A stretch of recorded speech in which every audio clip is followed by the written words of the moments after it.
அஸ்ஸலாமு அலைக்கும் வரஹ்மத்துல்லாஹி வபரகாத்துஹு. அல்லாஹ்வுடைய சாந்தியும் சமாதானமும் நம் அனைவர் மீதும் நிலவட்டுமாக. உண்மையான நட்பு இருக்குல்ல, அது எப்பொழுதுமே மௌனமாக இருக்கும், வெளிப்படாது, செய்த செயலை சொல்லி காட்டாது.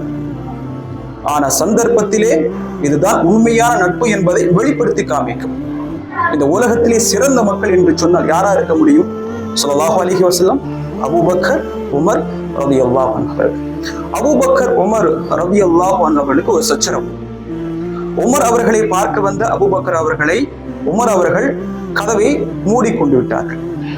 வருத்தம் அடைந்த அபூபக்கர் அவர்கள் செல்கின்றார்கள் இங்கே ஸல்லல்லாஹு அலைஹி வஸல்லம் அவருடைய சபைக்கு. நாம் தவறாக நடந்து கொள்கிட்டோமோ என்பதற்காக உமர் அவர்கள் சமாதானம் செய்வதற்காக அபூபக்கர் அவருடைய இல்லத்திற்கு செல்லும் போது அவர் அங்கே இல்லை. வேற எங்கே இருப்பார்? ஸல்லல்லாஹு அலைஹி வஸல்லம் உடைய சபையிலே. ஸல்லல்லாஹு அலைஹி வஸல்லம் உடைய அந்த சபைக்கு முன்னால் மண்டியிட்டவாறு அபூபக்கர் அவர்கள் நிற்கின்றார்கள். என்ன சொல்லுகின்றார்கள்? நாம என்ன யோசிப்போம்?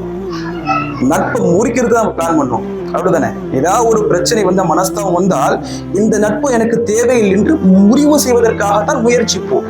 ஆனால் அபூபக்கர் அவர்கள் என்னையும் உமர் அவர்களையும் சேர்த்து வையுங்கள் என்று முறைப்பாடு வைக்கின்றார்கள். சுப்ஹானல்லாஹ். அப்படி என்றால் எப்படிப்பட்ட ஒரு நட்புடைய உதாரணமாக அவர் வாழ்ந்திருப்பார்கள்?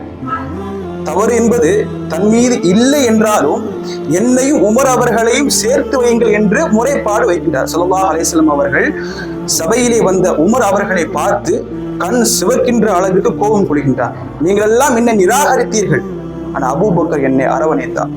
நீங்கள் எல்லாம் சொத்துக்களையும் சுகங்களையும் என்னை விட்டு தடுத்து கொண்டீர்கள். நபித்துவதற்கு முன்னால் உள்ள சம்பவத்தை சொல்கின்றார்.